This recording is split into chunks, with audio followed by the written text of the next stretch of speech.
అందరికీ నమస్తే. మనం ఇప్పుడు సింపుల్గా ఇంకా టేస్టీగా ఉండే ఆలూ కర్రీ ఎలా చేయాలో నేర్చుకుందాం. దీనికోసం 3 ఆలూ తీసుకున్నాను.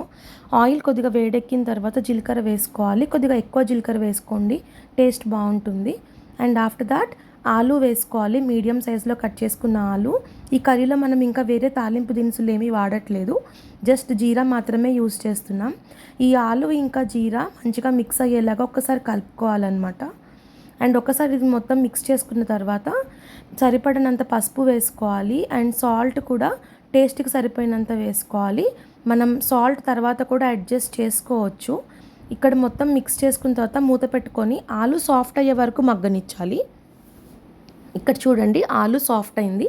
సో నేను ఇక్కడ కారం పౌడరు, పచ్చిమిర్చి, ఆనియన్ వేసుకొని మిక్స్ చేసుకున్నాను. అంతే, సింపుల్గా ఆలూ కర్రీ రెడీ అయిపోయింది.